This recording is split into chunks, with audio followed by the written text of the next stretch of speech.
hard is it for Bob Wisfusion to say Yakov Trenin's name right? It's Trenin, buddy, not Trenin. Are you new here? No, what do you mean? Well, then you should be used to national broadcasters saying the names of athletes from Nashville-based sports teams wrong. Remember Ryan Johansson all the time? Or how about the one that still rings true today on NFL broadcasts on CBS or Fox, Marcus Mariota instead of Mariota? Before you fly off the handle, Johnny, take a deep breath. Does someone somewhere have a voodoo doll collection of this roster? As always, not helping. I guess the season's over. So, sit down silence? That was the plan. Why does it say placed on waivers? Nothing said. I have to talk about dumb moves and a pet's front office. What the hell did I just watch? Do I really need to be here for this at this point? I'm not having flashbacks to Game 4 against the Canucks last spring. At this point, Johnny, you can just splice together old intros. Cutie intro. Let dancing take you home. Everybody's hands go up, way up, as the Nashville Predators defeat the Minnesota Wild by a final score of 3-2 in overtime inside Grand Casino Arena in St. Paul, Minnesota, Tuesday night, 2 days before Christmas.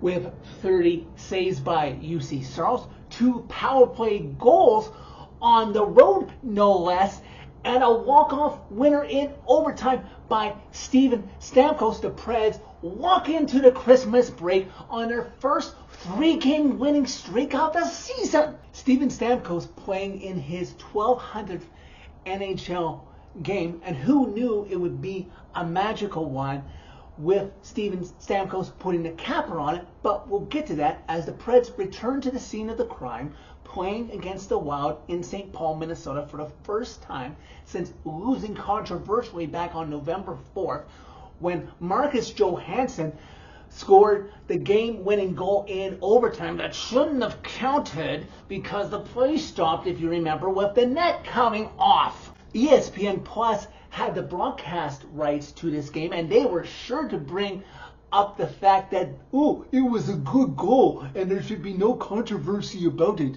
I'm sure on behalf of the NHL, that was the right call. Sure. Preds have the early jump and are out shooting the Wild early through the first 5 minutes of the game. But remember, this is a different Wild team since the one they played back on November 4th, who have acquired Quinn Hughes. And just under 7 minutes into the first period, it's Quinn Hughes who pinches down the right wing board, sends it back to his defensive partner Brock Faber, who threw a massive screen of both Wild and Preds players, snaps a shot on net. It finds the back of the net as it gets by Saros and gives the Wild the early 1-0 lead. Just over 9 minutes into the first period, Marcus Foligno gets a clean-cut breakaway, but Saros denies him. 6.5 left to go now as we fast forward left in the first period. The Preds trying to get set up, get out of in front of the Wild net, and Luke Evangelista has the puck. He's tripped. Initially, it looks like Eriksson Ek of the Wild is the one that trips him, and he's the one that goes off, but the ref screwed up, and it was actually Gustafsson, the Wild netminder, but alas, no issue because the Preds still deserve the power play out of that. It takes the Preds about 40 seconds on the power play. They work it down low. Rebound comes out to Ryan O'Reilly, who backhands it home past Gustafsson and ties this game at 1. That's Ryan O'Reilly's 11th goal of the season. Just under 4 minutes left to go in the first now. Wild are in the offensive zone. Key word there, in the offensive zone.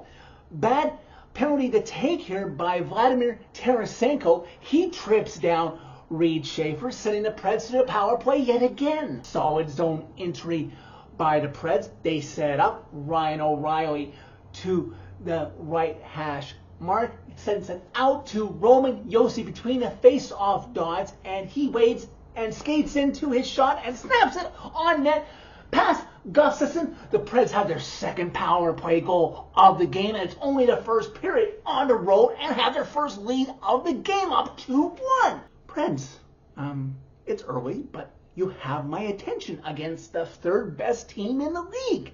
Preds, though, are being outshot as the first period winds down, are looking good and lead the Wild in their building 2-1 after the first. Not the start the Preds would have wanted early in the second period, as they take a delayed penalty. Preds can't get their stick on it to get a whistle to get a stoppage. Wild keep control of the puck as they work into the Preds zone, work the puck down low, and the Preds can't get a stop. Wild would finally convert as Joel Eriksson bangs home his 9th of the season. Lead gone. Wild have tied this game at 2. Preds can't keep their luck going with the power play, as they would then get the next man advantage after that delayed penalty that resulted in a goal. Preds couldn't go for 3 for 3, and on the night would go 2 for 4, respectable, but you would have wanted more after their hot start in the first period. Though the Preds wouldn't score again on the power play, they did get a lot of shots on the final 2 chances, so I do like the progression of the special teams. And it's at this point I realize 5 minutes halfway through the second period, the refs really are going to call everything. Not grasping at straws penalties, but anything that could be borderline a call, the refs are probably going to call it. Like Nick Blankenberg stick checking Kaprizov, who had the puck. That resulted in a trip. I guess technically it's a trip, but he wasn't like purposely pulling his feet out from under him. He was trying to play for the puck. Second period would continue. Both Nick Blankenberg and Roman Josi bailing out their goalie with stick staves to keep this game tied at 2. Finally, we reach about 5 minutes left to go in the second period. Teams have tempered themselves, playing a bit more disciplined on both sides. Under 3 minutes or so left to go in the second period after a stoppage in play. Michael McCarron gives Matt Zuccarello of the Wild a shove.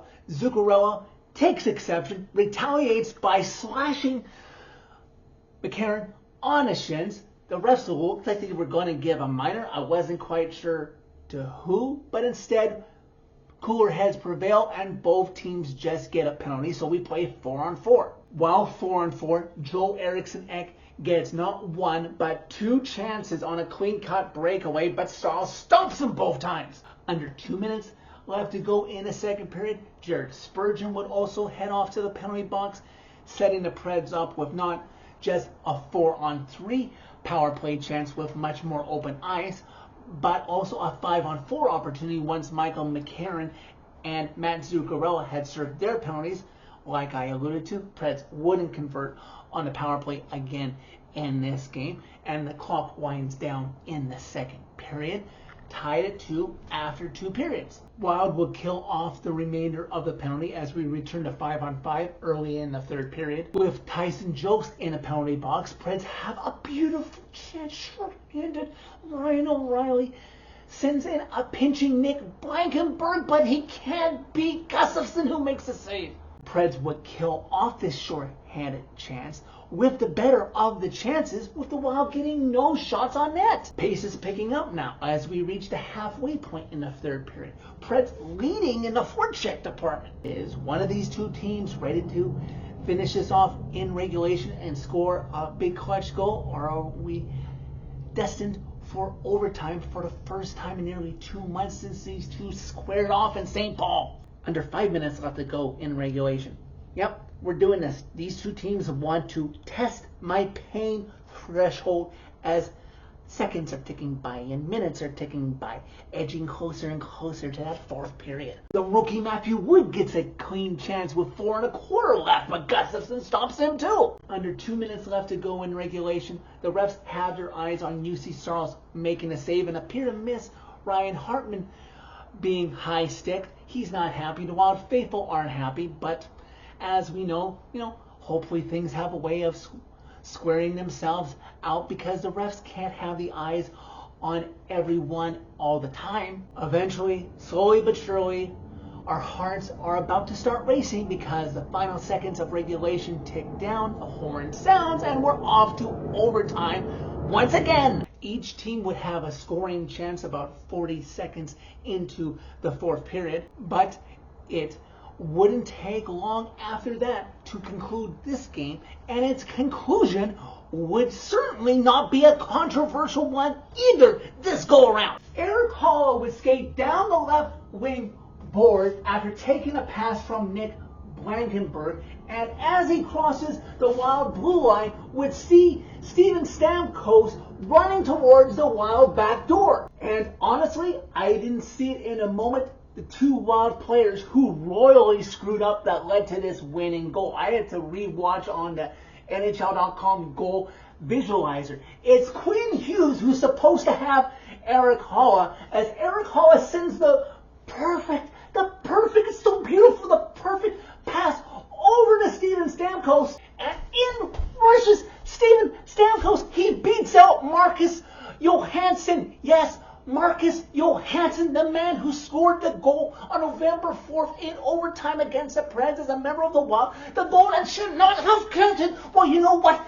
This one legally does. Steven Stamkos accepts the pass from Eric Holla, and he bangs it home past Gustafsson. The Preds walk this one off in overtime. There's no controversy about this one.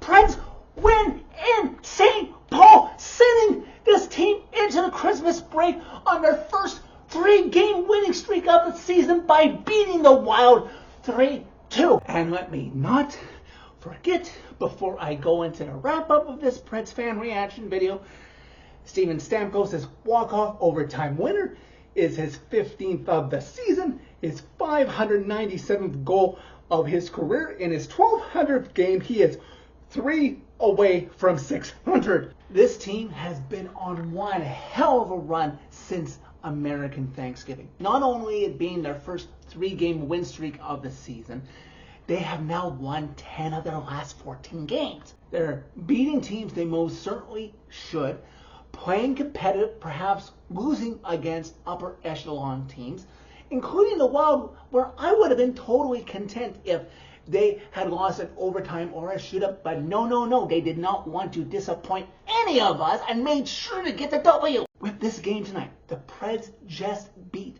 look at this, go look at the standings if you don't believe me. The Preds just beat the 3rd best team in the league in their building. Oh my God, this 3-game winning streak could not have come at a better time for this team. This win gets the Preds back to NHL 500.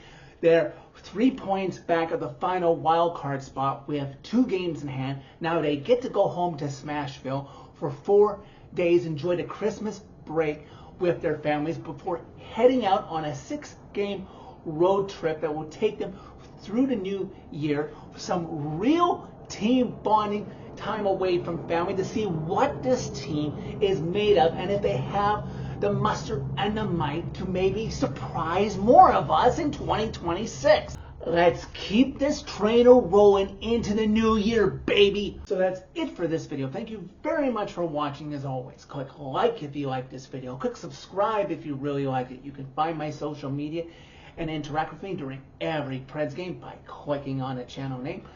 Tell all your friends about Redemption and see if they want to rebuild or do they want to keep on winning. Everyone deserves a chance at revenge, just like Steven Stamkos got his in St. Paul, Minnesota for his team tonight. Don't miss a chance to witness redemption. Merry Christmas, Preds Nation.